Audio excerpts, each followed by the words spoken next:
a esta conferencia magistral, que tenemos el verdadero honor de tener a una gran profesora que nos visita desde Caracas, Venezuela. Ahorita les voy a decir a detalle quién es Anitza Freites, pero realmente estamos muy contentos, y sobre todo le decía yo que te vas a sentir entre amigos, porque realmente así nos sentimos.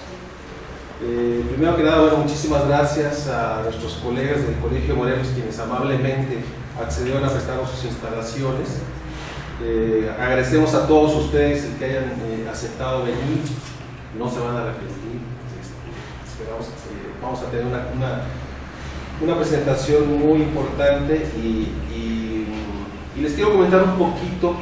Esta actividad forma parte de un proyecto que se desarrolla en una red temática con la CIP, que se llama Red Temática Migrare, Migraciones y Movilidades, y uno de los proyectos más importantes de esta red, cuya sede en este año es el Centro Regional de Investigaciones Multidisciplinarias,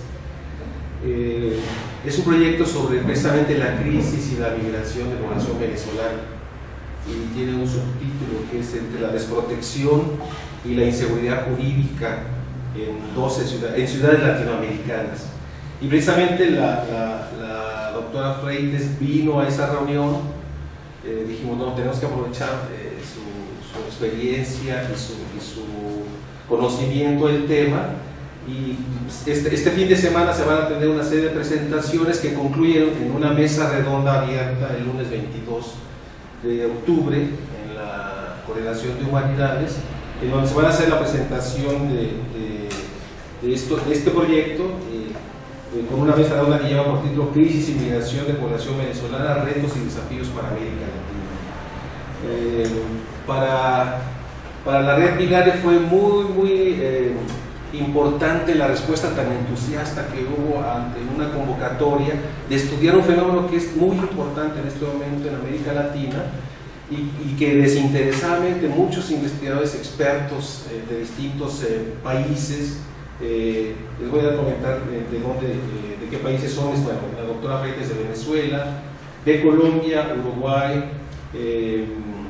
Chile, Brasil, Argentina, Perú, Colombia, Ecuador, Santo Domingo, México, Estados Unidos y Bolivia, aceptaron de una manera desinteresada y muy abierta a participar en este trabajo, en este proyecto, que fue un proyecto piloto, y cuyos resultados, les digo, vamos a presentar ahora de manera pública este 22 de octubre. Y bueno, pues no quisimos dejar de desaprovechar la oportunidad de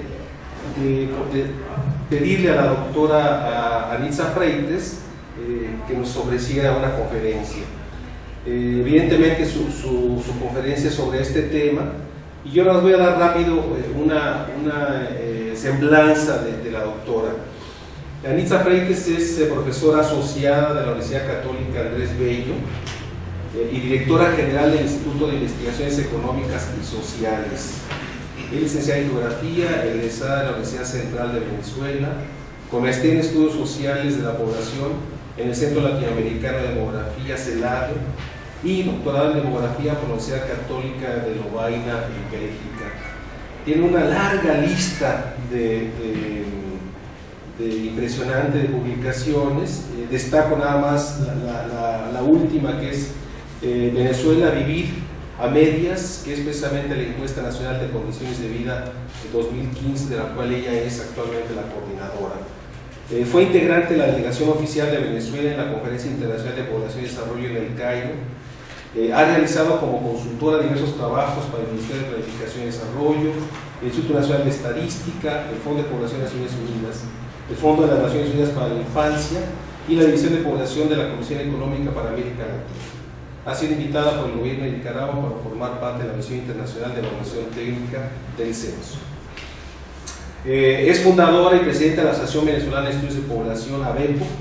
Fue responsable de la coordinación general del segundo y tercer Encuentro Nacional de Demógrafos y Estudiosos de la Población, organizados por la ABEPO en noviembre de 2004 y 2007.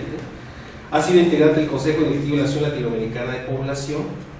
En representación de la UCAP, forma parte de la Red de Medio Ambiente y Población de la Amazonía, coordinada por la Universidad de Pará, Brasil, y el Instituto Andino de Estudios de Población. Actualmente coordina el Instituto de Investigaciones Económicas y Sociales de la UCAP y el proyecto Juventud y el proyecto de la Encuesta Nacional sobre Condiciones de Vida. Así que tenemos el gran placer de tener aquí a Anitza.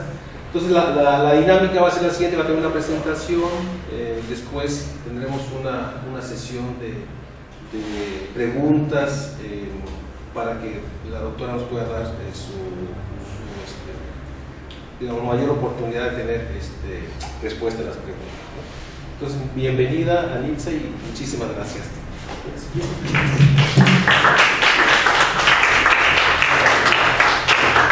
Como estamos entre amigos, me voy a tomar la confianza de hablar aquí paradita más cerca de ustedes.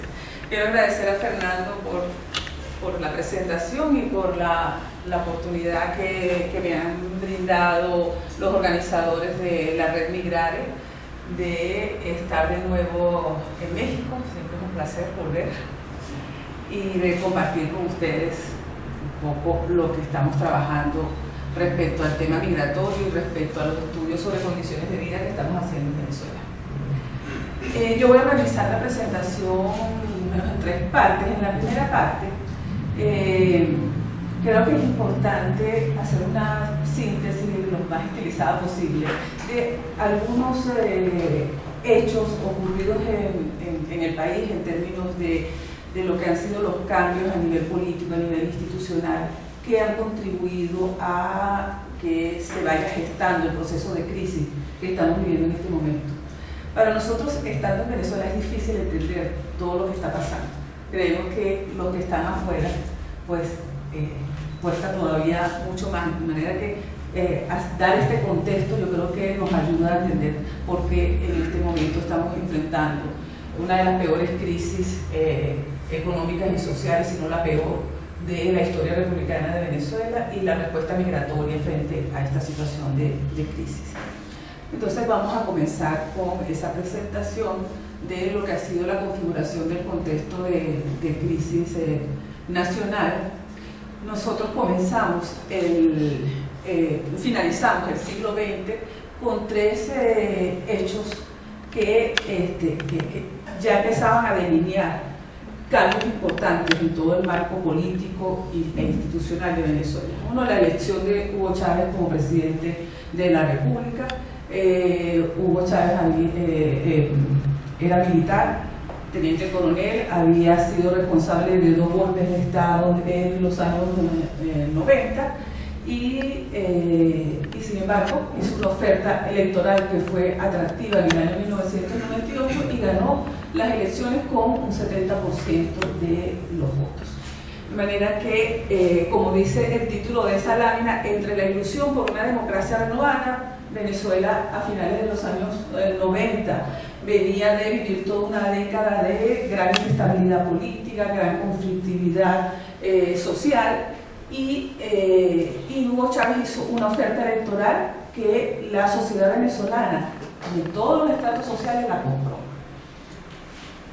Él hizo una convocatoria a una asamblea constituyente porque dentro de su oferta electoral estaba la redacción de una nueva constitución. Se convoca a la asamblea constituyente, se elabora un nuevo texto constitucional y se aprueba en 1999. Eso nos lleva entonces a que en el año 2000 había que legitimar todos los poderes con base al nuevo marco constitucional que habíamos aprobado. Y en esa legitimación, pues Hugo Chávez es electo de nuevo presidente, ya ahora para un primer mandato de 6 años, porque dentro de los cambios que estableció la Constitución fue ampliar el periodo presidencial.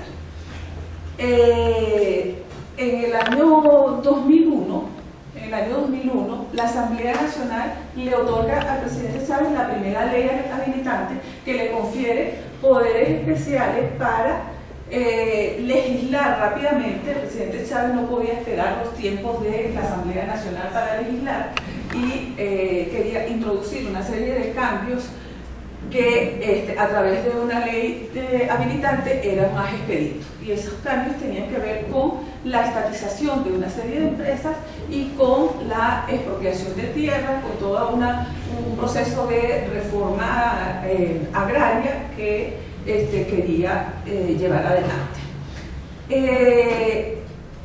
Las medidas que fue tomando en el marco de esa ley habilitante llevan a que empiece a profundizarse un proceso de confrontación y de polarización política, y durante el año 2001 y 2002 el país vivió en una forma muy convulsa marchas y contramarchas, y en el abril del 2001 tuvimos un golpe de Estado, el presidente fue restituido en su cargo.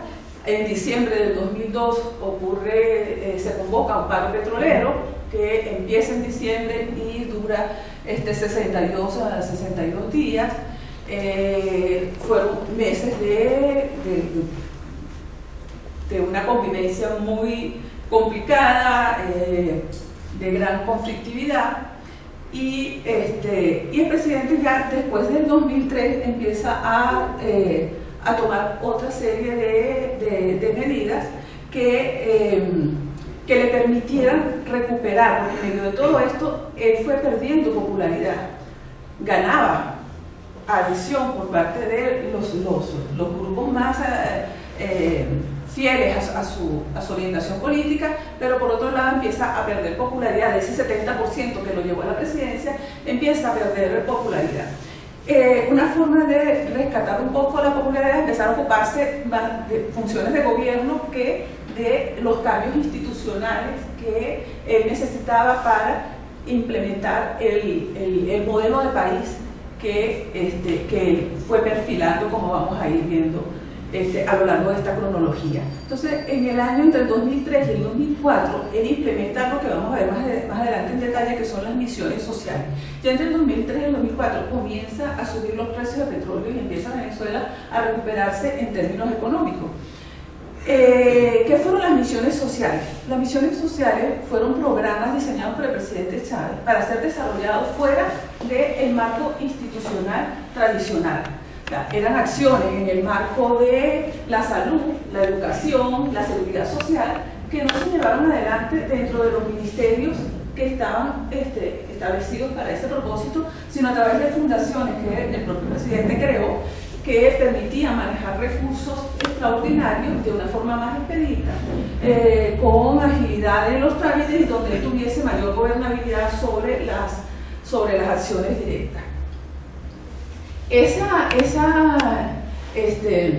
misiones se centraron en primer lugar en tres áreas, que es el área de la educación, el área con las misiones educativas, en el área de la salud con la misión Barrio Adentro, donde hubo una gran colaboración del gobierno de Cuba, que envió una cantidad importante de médicos cubanos. Más de 20.000 médicos cubanos llegaron a Venezuela para trabajar en esas misiones del Barrio Adentro, y también en el área educativa, sobre todo en el área deportiva, entrenadores deportivos, y todo eso se pagaba entonces con la factura petrolera, que era cambio de petróleo por ese tipo de apoyo estratégico y operativo en estas áreas sociales.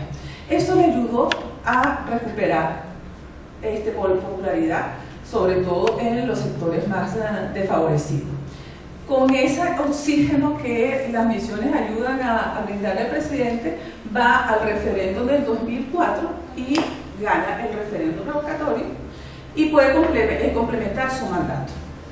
En ese momento, la lista de personas que firmaron para solicitar el referéndum revocatorio es hecha pública, y el diputado Tascón utiliza esa lista para que las instituciones del gobierno pudieran identificar quiénes habían firmado, y quienes habían firmado no tenían derecho a nada.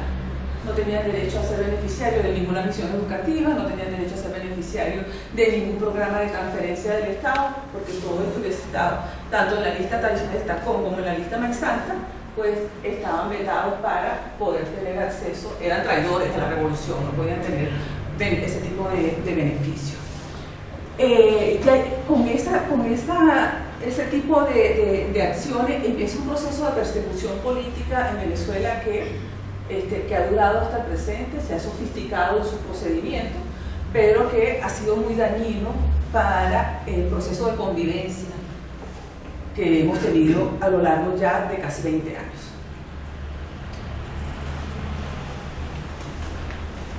En el año 2005 se hacen nuevas elecciones legislativas.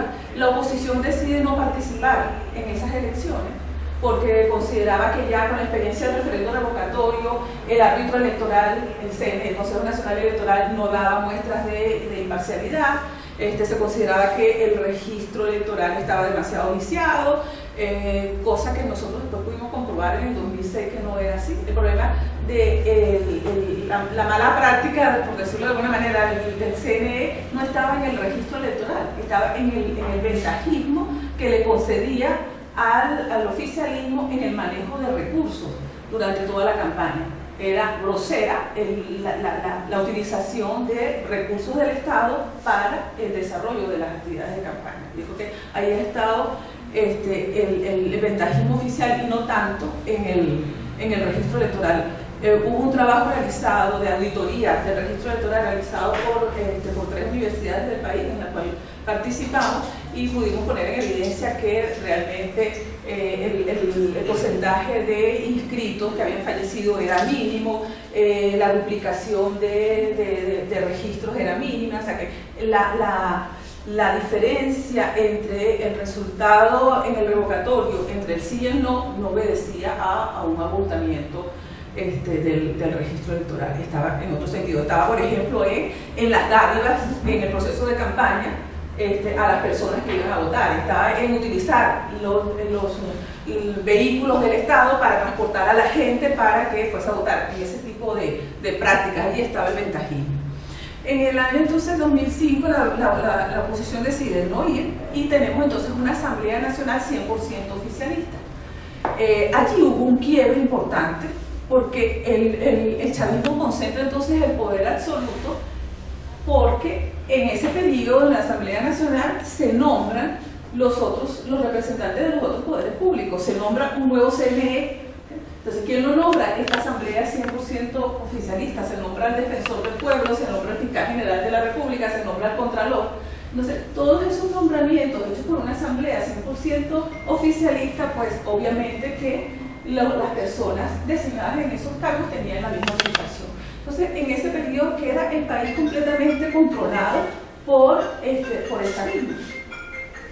Y las leyes, por tanto, que se empiezan a implementar en ese periodo, pues estaban respondiendo a lo que el modelo de país que Chávez quería ir perfilando. En el 2006 toca ya, cumple el presidente Chávez su primer mandato, toca participar en unas nuevas elecciones y es reelecto para el periodo 2007-2012. En el 2007, el presidente propone al país el plan de desarrollo, formula el primer plan socialista. Ahí es donde ya abiertamente el presidente Chávez empieza a hablar del socialismo del siglo XXI. Ya ahí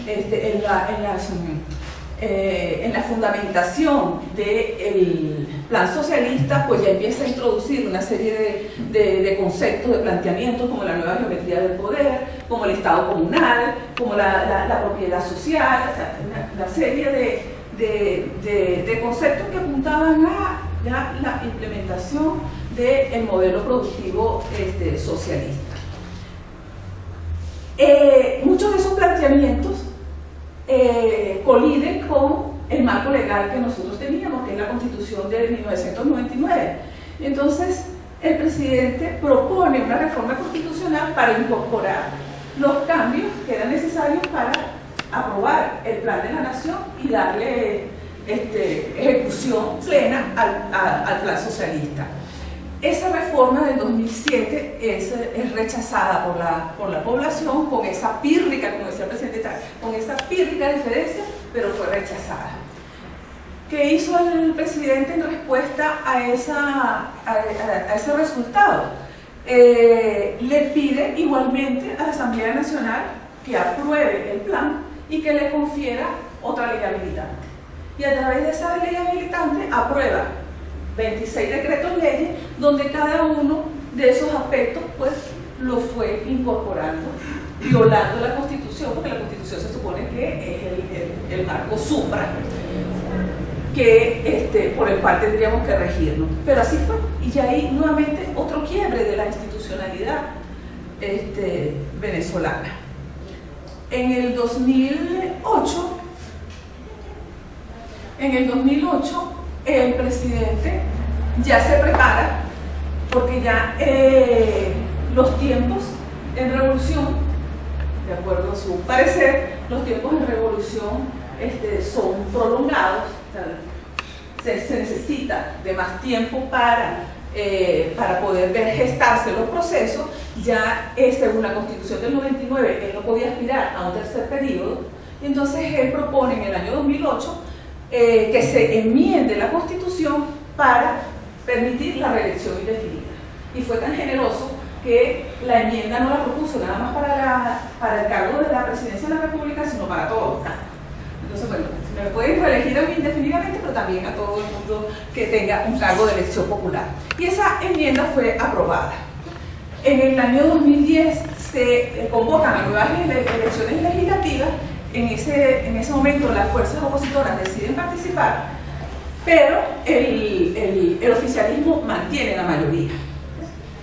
En el año 2012, el presidente Chávez se vuelve ya, como ya la ley lo permitía, se vuelve a lanzar para un segundo mandato, para el periodo 2013-2018, pero ya estaba avanzada su enfermedad, y lo que hace entonces a comienzo del 2013 es designar a Nicolás Maduro como su sucesor, como el responsable de darle continuidad a su proyecto revolucionario. El presidente Chávez fallece a comienzos del año 2013 y en abril es electo presidente Nicolás Maduro en unos comicios, como decía, que se caracterizaron por el grosero ventajismo de las fuerzas oficiales. En el 2013 empieza el presidente Maduro su ejercicio. El 2014 fue un año nuevamente de fuerte conflictividad política, marchas y contramarchas, y empieza se reanuda un proceso de persecución política. Probablemente uno de los casos emblemáticos fue el caso de Leopoldo López, que todavía sigue preso ahora en su residencia, pero bueno, estuvo en el SEBIN varios años, porque fue inhabilitado políticamente y sentenciado por traición a la patria, por una cantidad de cargos que se le atribuyeron. En el año 2015 vienen las elecciones legislativas nuevamente y participan las fuerzas opositoras, todas agrupadas alrededor de la MUD, la Mesa de la Unidad Democrática, y logran el mayor éxito que ha tenido la oposición en todos estos 20 años, que es hacerse de la mayoría parlamentaria. Salieron electos 99 diputados de las fuerzas opositoras. Hay unos escaños en negro que correspondían a diputados cuyo resultado estaba por decidirse. Dentro de eso estaban 3 diputados del estado de Amazonas, que arbitrariamente el gobierno decidió que había fraude. El CNE recibió las denuncias de fraude, pero nunca dio un dictamen de si hubo o no hubo fraude. Esas elecciones no se repitieron y el estado de Amazonas quedó hasta hoy sin representación en la Asamblea Nacional. Frente a esta coyuntura de tener un poder legislativo adverso, el oficialismo no lo podía aceptar, no lo podía tolerar. La Asamblea Nacional cumple funciones contraloras de la gestión del Ejecutivo, tiene que aprobar el presupuesto, o sea, no podían tener un poder que fuese un obstáculo para el desarrollo del plan revolucionario. Entonces, ¿qué decide la Junta Directiva saliente?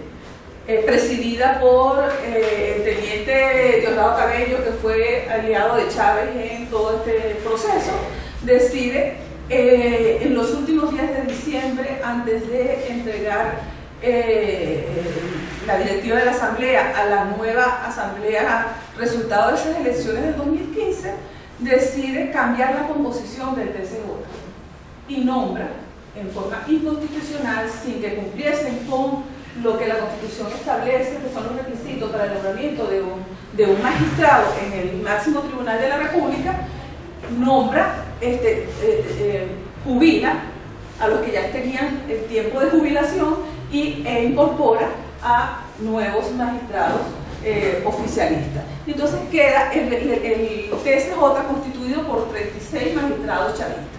¿Okay? Entonces, ¿qué hace el TSJ al comienzo de sus funciones? Pues lo primero que hace es que no reconoce, formalmente no reconoce a los diputados del Amazonas y declara a la Asamblea Nacional en desacato, una figura que no existe en el ordenamiento jurídico de Venezuela.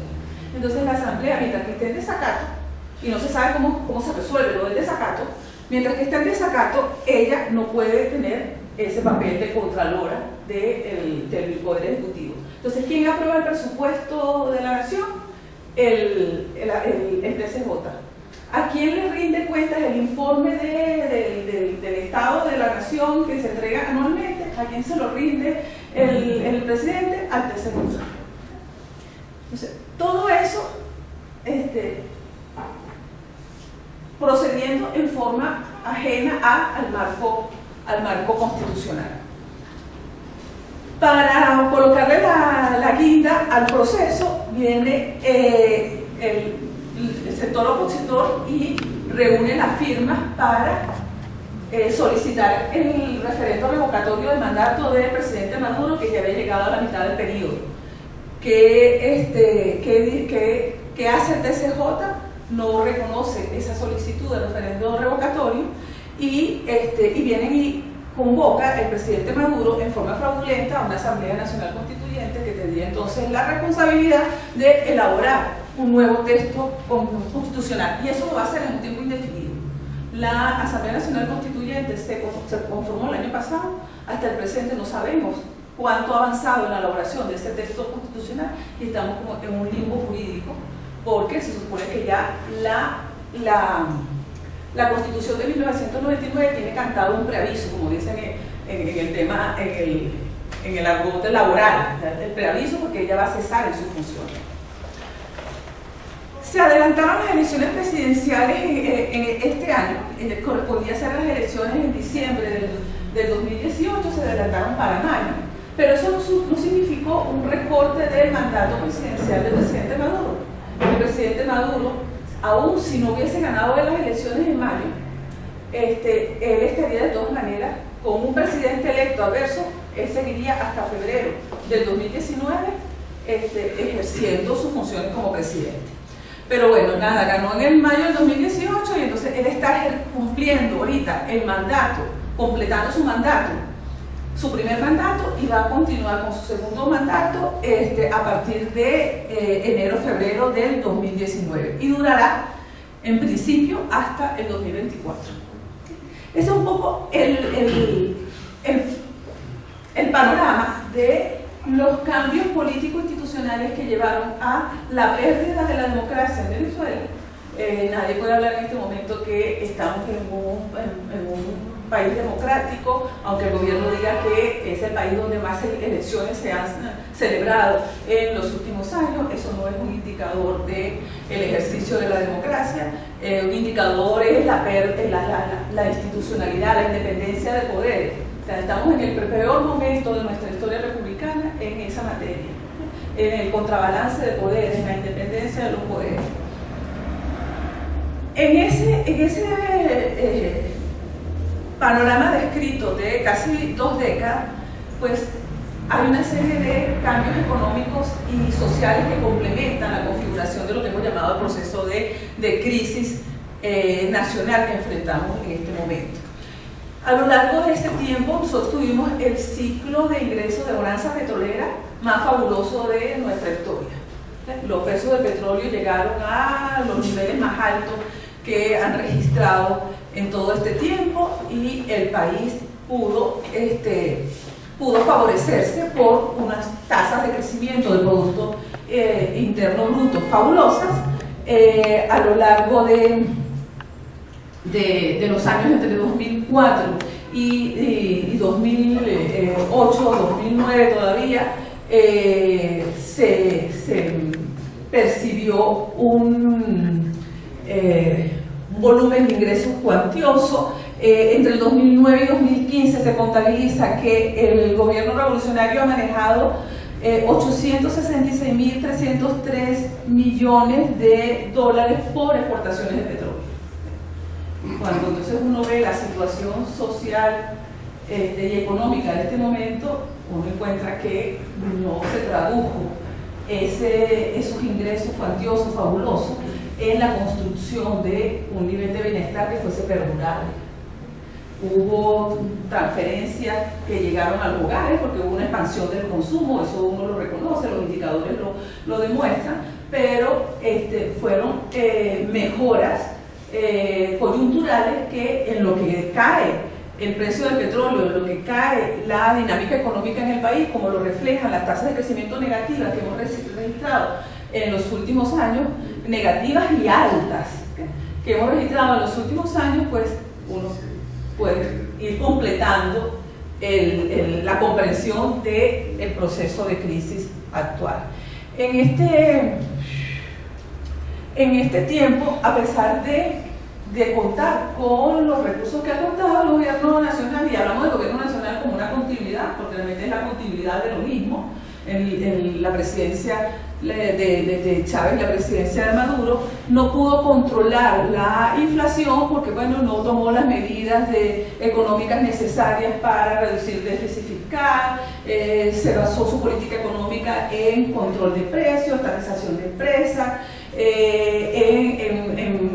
en generación de producción de dinero inorgánico, emisión monetaria desvinculada de la capacidad productiva, y eso nos fue llevando a un crecimiento de la inflación que durante toda la presidencia, los dos mandatos de Chávez se mantuvo alta, pero desde el momento en que caen los precios del petróleo y Maduro no introduce los correctivos necesarios, pues la inflación termina disparándose y estamos en un proceso hiperinflacionario, que yo no les puedo decir qué significa en términos prácticos tener una inflación del 10.000%, el 100.000%, etc. Las cifras que dice, uno lo que sabe es que por minutos el precio de los productos y los bienes cambia, y que no hay ingresos que puedan satisfacer ese tipo de dinámica. La escasez. Se utilizaron los recursos de petróleo en vez de fortalecer la producción nacional.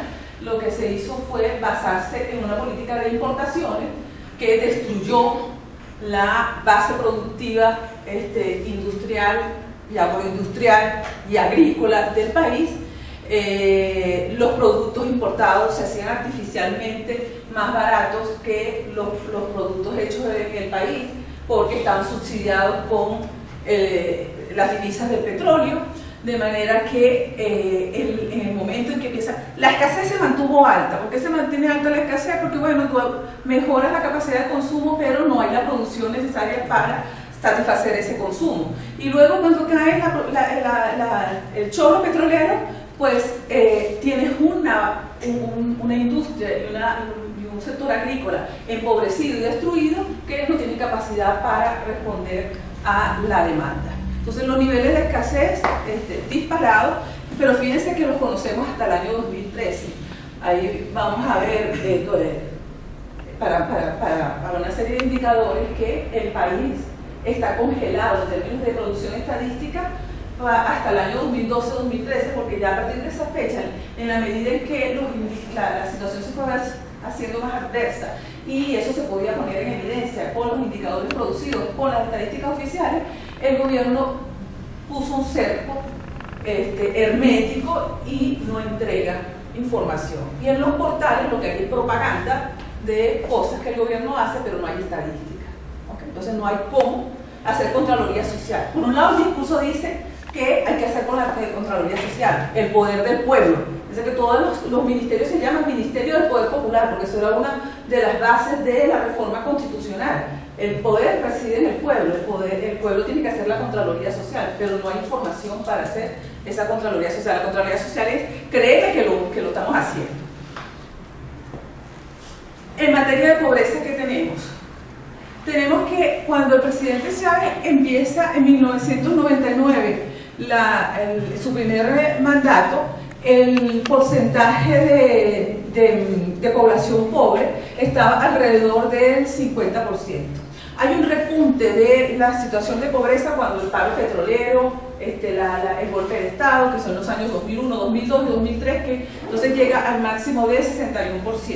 Después, con la bonanza petrolera, las transferencias a los hogares, la expansión del consumo, aumentó muchísimo el empleo gubernamental, mejora las remuneraciones, mejoran los ingresos de los hogares y la pobreza de ingresos, lo que estamos midiendo acá es pobreza de ingresos, pobreza coyuntural, ella va cayendo y alcanza sus niveles mínimos entre el 2007 y el 2012.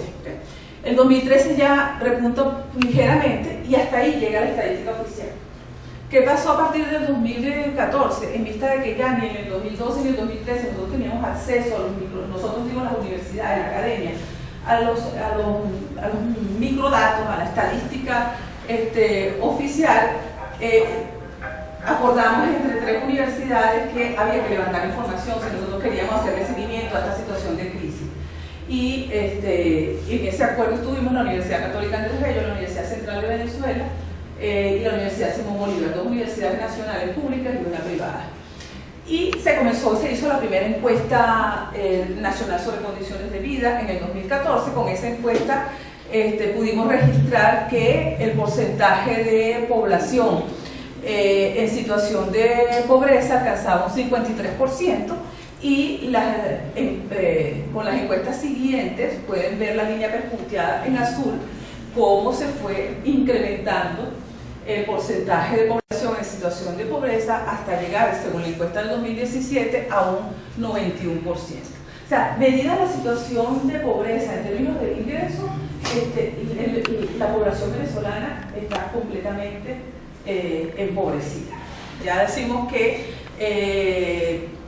hay que utilizar otras propuestas que hay de medición sobre la pobreza para poder discriminar mejor la situación de los hogares, porque ya nos está discriminando poco la información sobre los ingresos. Nosotros pero no lo he colocado acá, pero hemos considerado, por ejemplo, la pobreza, el método de la pobreza multidimensional, entonces considera 13 dimensiones donde están indicadores sobre educación, sobre salud, sobre protección, empleo y protección social. O sea, otro paquete de variables que nos ayuden a discriminar mejor y sobre todo que den mejores orientaciones a la hora de pensar en políticas públicas para recuperar la situación de bienestar. Y un momentito para señalar algo aquí al respecto, para finalizar. Fíjense que esta línea que está por acá punteada es el porcentaje de población en pobreza extrema. Sería la población en hogares cuyos ingresos no son suficientes para satisfacer necesidades de alimentación. Entonces tenemos que, según la última encuesta, el 60% de la población no tiene ingresos suficientes para satisfacer necesidades de alimentación. Como decía antes, el presidente Chávez diseñó toda su política social a través de lo que él llamó las misiones sociales. Empezamos con las que ya señalaba, en el área de educación, las misiones educativas. Se crea la misión Robinson para que las personas que no sabían leer y escribir aprendieran, la misión Rivas para que quienes no tuvieron en el pasado la posibilidad de completar estudios de educación media, secundaria, lo pudieran hacer, y los que no tenían oportunidad de cursar estudios de educación universitaria en forma flexible, lo pudieran hacer a través de la misión Sucre. La misión Barrio Adentro era en el área de salud, pero luego frente a cada problema se creaba una misión.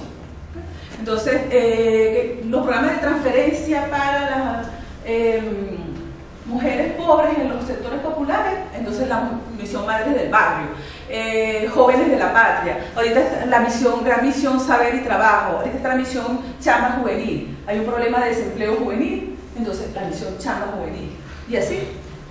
Pero son programas sociales que son inauditables. Las fundaciones no producen las estadísticas para que uno desde afuera pueda ver frente a tantos recursos asignados cómo se ejecutaron, cuál es la eficiencia de ese gasto, eso no se puede evaluar. Bueno, en la encuesta de condiciones de vida que hemos hecho desde el 2014 al presente, hemos ido investigando quiénes reciben esas misiones y que encontramos que según la última encuesta hay 13 millones de personas que se declararon beneficiarios de alguna de las misiones sociales.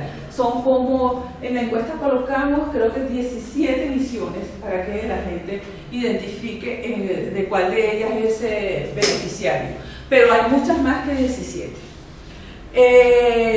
Tenemos acá en la gráfica la distribución de los beneficiarios de las misiones sociales desde el 2014 al 2017. Se puede observar que quienes reciben alguna misión han ido creciendo a lo largo del tiempo. No quiere decir eso que esos porcentajes beneficiarios está aumentando porque está siendo más eficiente el gobierno en la entrega de los beneficios, sino que este paquete de misiones sociales se ha quedado básicamente reducido a la misión alimentación. La mayoría de ese incremento tiene que ver con la cantidad de personas que están recibiendo las llamadas bolsas CLAP o cajas CLAP, que ya vamos a ver lo que significa esa bolsa o caja CLAP, que incluso hay empresas desde acá de México que tienen contratos con el gobierno para proveer esas cajas CLAP. Entonces fíjense que en el 2015 teníamos 6 millones de beneficiarios de lo que son las misiones de alimentación, que allí entraba lo que se llamaba la misión mercado, porque el gobierno trastocó todo el sistema de distribución de alimentos.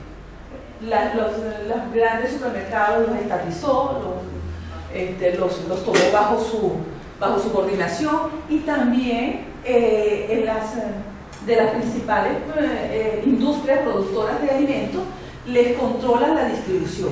Por ejemplo, la fábrica de harina de maíz, de harina pan, que es muy popular entre nosotros, ella no puede distribuir ningún paquete de harina pan si el gobierno no autoriza hacia dónde lo va a llevar. Las guías de distribución las establece el gobierno. Ellos tienen esos almacenes, y de los almacenes hacia los locales de venta, quien dice para dónde va es el gobierno. La misión Barrio Adentro, fíjense, de 2,6 millones que se reportaban beneficiarios en el 2015, se redujo, que es la que presta atención en salud, se redujo a unas 200.000 personas. La misión vivienda, igual hay una merma importante, es obvio, si se reducen los recursos, pues ya no hay más para la construcción de vivienda, para la entrega de recursos para la mejora de las viviendas, etc. Las bolsas CLAP, el siguiente, las bolsas CLAP son estos. Ahí la gente paga, pero paga una suma simbólica, pero paga por la recepción de una bolsa que hasta que no la tiene en la mano no sabe qué es. Usted paga por anticipado, le va a llegar una bolsa con unos productos. Esos productos pueden ser unos envases de aceite, harina de maíz, algo de pasta seca, algo de grano, puede ser frijoles negros, puede ser lenteja, algo de eso, algo de azúcar, algo de harina de trigo. Puede ser que lleguen todas esas cosas o que lleguen unas sí y otras no, porque eso es sorpresa. Y la otra práctica que está introduciendo el gobierno para controlar los beneficiarios de los programas sociales, y eso va a incluir incluso la compra de gasolina, es el carnet de la patria. Se supone que el carnet de la patria para el gobierno va a ser nuestra nueva cédula de identidad.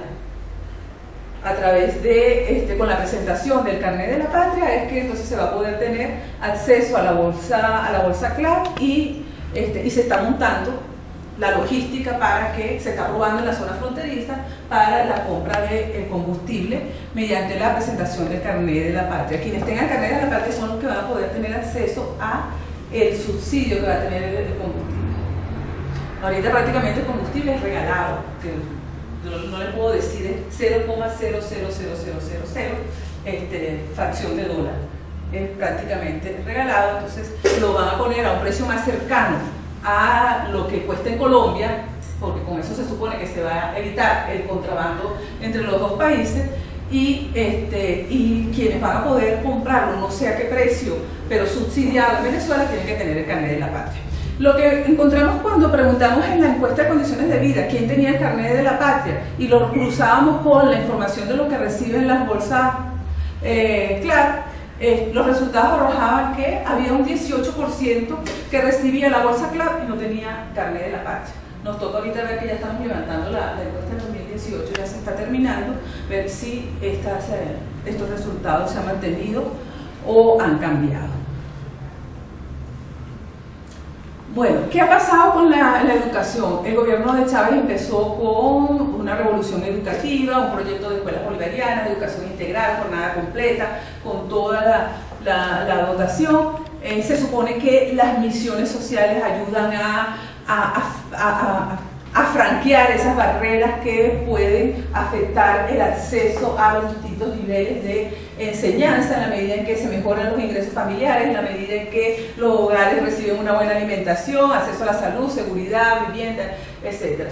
Los resultados nos están apuntando a que en el último tiempo, la eficiencia del funcionamiento de todo esto es dudosa. En el último tiempo, ¿qué es lo que hemos encontrado? Entre el 2015 y el 2017, el porcentaje de población escolarizada de 3 a 24 años ha caído 7 puntos. En el último tiempo hemos encontrado que no se mueve. Hay una cifra de más de 1 millón, entre 1 millón y medio de niños de 3 a 17 años que están fuera del sistema educativo. El esfuerzo masificador que hubo con el boom petrolero tocó techo rápidamente, porque no se hicieron los esfuerzos necesarios para llegar a las zonas donde la desescolarización era más fuerte. Estaban las poblaciones más vulnerables, en las zonas menos urbanizadas, en las zonas rurales, en las ciudades pequeñas o en los sectores más empobrecidos. Ahí era donde había que hacer los mayores esfuerzos y ahí no se llegó. En los últimos 2 años, ¿quiénes están más afectados? Los jóvenes. Los jóvenes son los primeros que, dentro de las estrategias familiares, pues hay que tomar la decisión de dejar de estudiar e incorporarse al mercado de trabajo. Encontramos que el porcentaje de población escolarizada de 18 a 24 años en un solo año perdió 10 puntos. Tenemos 2.130.000 jóvenes no graduados que están fuera del sistema educativo. Y la tasa de desempleo, que sí creo que es la siguiente no, viene después, la tasa de desempleo juvenil aumentó. ¿Qué tenemos acá? Que en la encuesta quisimos indagar que, además de saber si la población asiste o no asiste, precisar si asiste regularmente a clase, porque en este día a día convulsionado que tenemos en el país, donde la asistencia escolar, así como la asistencia de las personas a los trabajos, todo eso está alterado por la falta de efectivo. Ha habido momentos en que la crisis del efectivo fue muy fuerte y no había cómo pagar, que no sea por punto o por dinero electrónico. Las protestas, zonas afectadas por la movilidad por las protestas, falta de comida, suspensión de servicio eléctrico, etcétera, etcétera. De manera que cuando revisamos quiénes asisten, hay un 60% de la población que nunca deja de asistir, pero tenemos un 40% de la población que deja de asistir por alguna de las razones mencionadas. Entonces tenemos una educación de primera y una educación de segunda. La formación que logra completar quienes tienen esos niveles de irregularidad en la asistencia escolar y dentro de los factores que llevan a no asistir está la falta de comida, pues es impensable que el desempeño va a ser en las mismas condiciones. Como decía, la tasa de desempleo abierto, que es el peor indicador para medir esto porque es muy burdo. Utilizamos otro tipo de indicadores que nos ayuden a ver más el subempleo, visible, invisible, el sector informal, para complementar el análisis de la situación laboral. Todo el empleo precario se ha incrementado considerablemente en Venezuela, todo eso lo hemos podido detectar a través del COVID. Bueno, investigamos los aspectos sobre seguridad ciudadana, cómo se percibe la población, la situación de violencia en el último tiempo. El 93% considera que aumentó la violencia en el país. Esos niveles se han mantenido a lo largo de las 4 mediciones que tenemos. Se estima que la violencia en la comunidad donde vive ha aumentado en un 59%, un 25% cree que la situación está igual, 22% ha sido víctima de algún delito en el último año, 65% de esos que han sido víctimas no denuncian el hecho. Hay una valoración absolutamente negativa de los cuerpos de seguridad del Estado.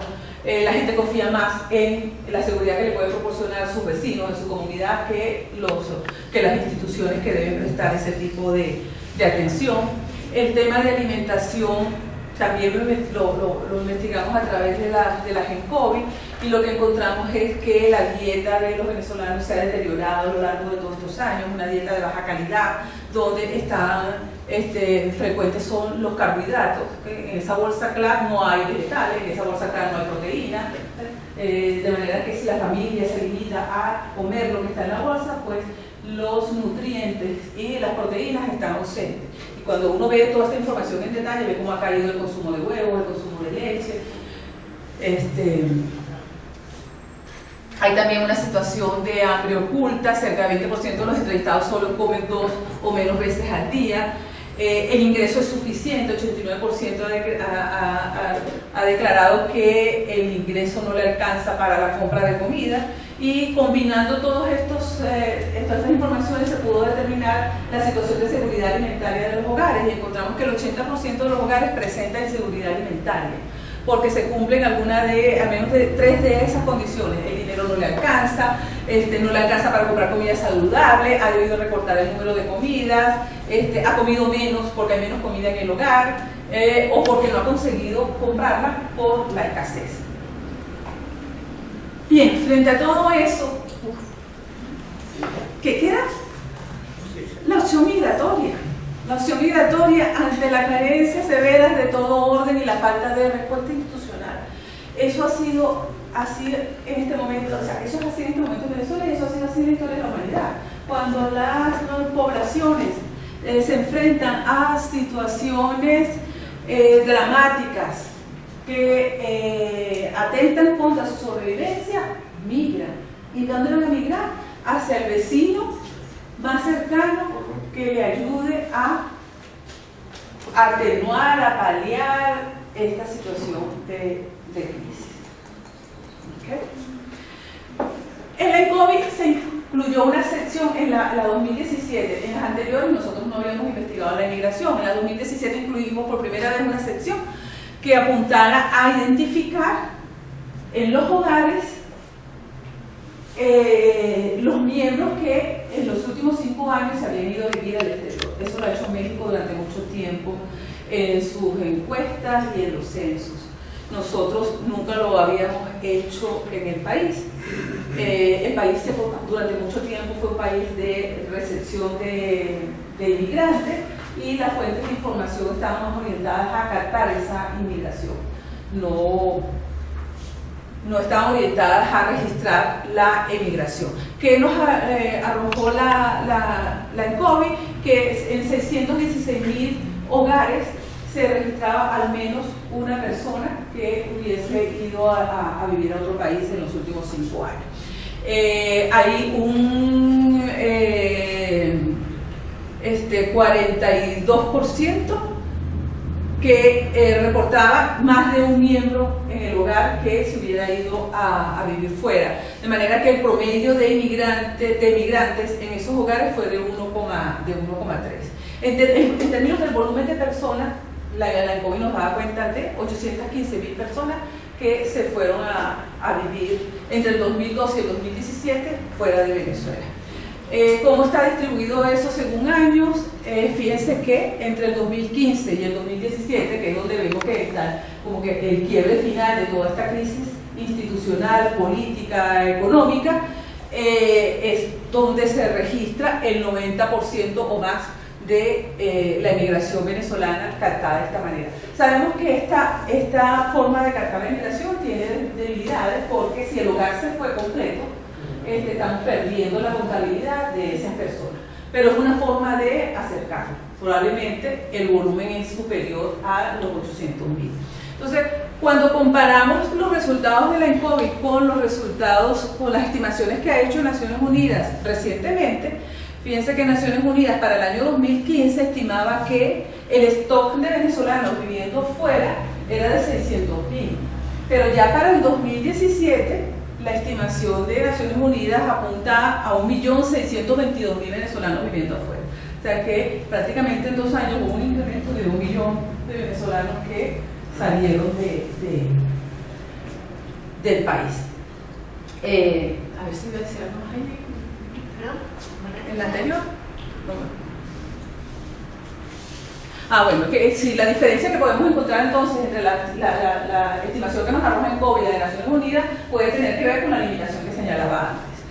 En cuanto a los países, pues bueno, cuando uno ve la historia de la inmigración venezolana, que si bien se ha acentuado en este momento, pero Venezuela empieza desde cuando uno ve, por ejemplo, la gráfica de el volumen de venezolanos residiendo en Estados Unidos, el volumen de venezolanos residiendo en España. En 1999 hubo un quiebre y empieza a crecer, estas estadísticas empiezan a crecer sostenidamente desde el inicio del gobierno de Chávez.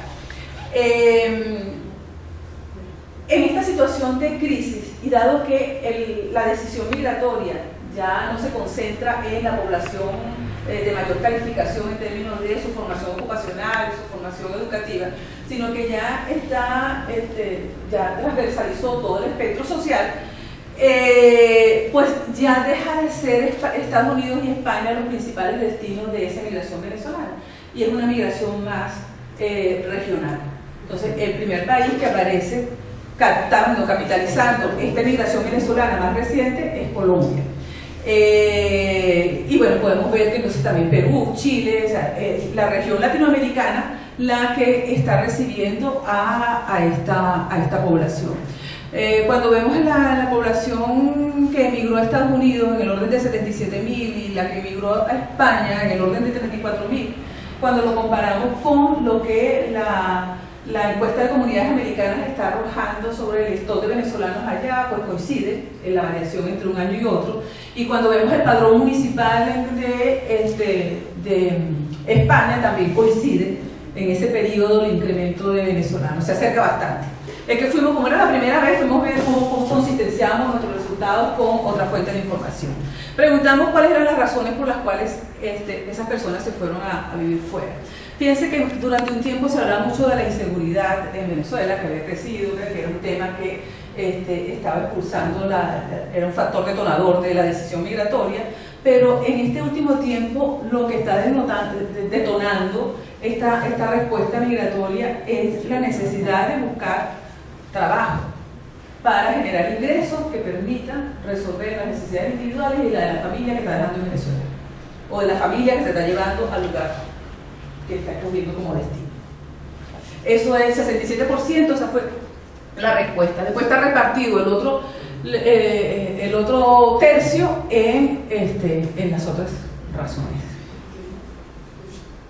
Cuando vemos entonces cómo se distribuye esta emigración en función del estrato social y en función de los ámbitos territoriales que la encuesta nos permite manejar, encontramos, por ejemplo, que el 33% de estos hogares con inmigrantes se concentran en Caracas, en la ciudad capital. En las ciudades más grandes, después de Caracas, tenemos un 27% de esos hogares, pero fíjense que hay un 21% de hogares que están reportando migrantes que corresponden a zonas rurales, caseríos, ciudades pequeñas. ¿Okay? O sea que hasta allí. Y en el caso de por estrato pasa igual, pues están repartidos en los estratos. ¿Cuál es la respuesta de las políticas públicas migratorias del gobierno venezolano, pues la inmigración sigue invisibilizada en la respuesta institucional. Nosotros tenemos una ley de inmigración que data de 2004, donde el fenómeno migratorio no se contempla nada más la inmigración, no hay ningún capítulo que aluda a la inmigración. En esa ley esa ley nunca fue reglamentada, ya tenemos 14 años de haberla aprobado y nunca le hicieron un reglamento. La ley prevé que se crease un Consejo Nacional de Migración, que fuese el órgano de apoyo en la rectoría al Ejecutivo Nacional. Nunca se creó ese consejo. No se tiene un registro de venezolanos en el exterior, el cual también no sería fácil de llevar porque hay un clima de desconfianza muy fuerte entre la ciudadanía y las instituciones del gobierno. Se están violando los derechos de los ciudadanos a la identidad y a la participación en comicios electorales. El gobierno decide si cierra cierra o abre algún consulado frente a algún evento electoral. Depende de la importancia que la población, por ejemplo, el consulado de Miami estuvo cerrado desde el 2006 hasta el 2000, lo abrieron para estas elecciones de mayo. Estuvo como 10 años cerrado. Hay muchos problemas para la expedición de los documentos de identidad de los venezolanos en el exterior o por la renovación de esos documentos de identidad. Hijos de venezolanos nacidos afuera que quieran registrarlos como venezolanos, hay mucha dificultad. Eso es violatorio de todos los derechos. Están garantizados en la Constitución, aunque esté en el limbo en el que está. Para el gobierno nacional, Venezuela sigue siendo un país de inmigración. Si ustedes entran ahorita y ponen a YouTube y ponen al doctor Jorge Rodríguez, te van a encontrar N declaraciones, porque hace ruedas de prensa casi todos los días, donde sigue mostrando un cuadrito donde dice que Venezuela es un país receptor de inmigración, donde residen 6,5 millones de extranjeros. La población total de Venezuela es de 31 millones, fíjense lo que representa ya la cifra que van creciendo sobre la cantidad de extranjeros que hay en Venezuela. De esos 6,5 millones se supone que 5,5 son colombianos, los otros están divididos entre ecuatorianos y peruanos. Se desaparecieron los españoles, se desaparecieron los italianos, porque en el cuadrito que presenta esas son las 3 nacionalidades que nombra.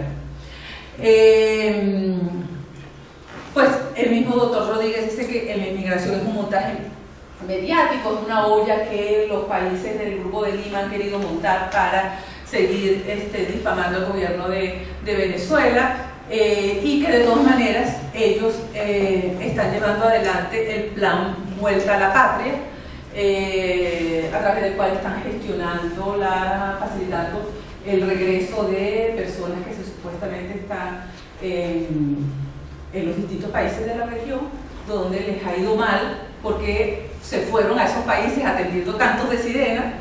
Escúchenlo porque yo me tomé molestia de escucharlo. Cantos de sirena, y ahora el gobierno nos está haciendo el favor de traerlos de vuelta a su patria, y por eso es que le pusieron el nombre de Vuelta a la Patria. Bueno, esa es un poco la información que quería compartir con ustedes. De por qué se presenta esta ola migratoria, estas oleadas impresionantes, que es contundente, ¿no? Y de otro lado es también muy valiente, y es para todos nosotros un verdadero ejemplo ver la labor activa de los académicos venezolanos en este momento, que en una circunstancia en donde prácticamente no hay información. Lo digo valiente porque generar ahorita una información de este tipo a contracorriente de ese discurso, digamos,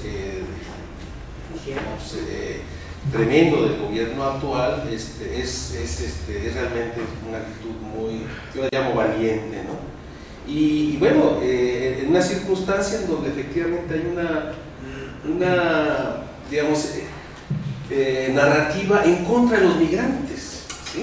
En realidad son traidores en este momento, ¿no? Es un doble discurso porque al final sí, sigan enviando sus remesas, sigan ayudando a ver de qué manera las fiscalizamos, pero al mismo tiempo, ¿para qué se van? ¿No? Si aquí somos el guarda de la abundancia.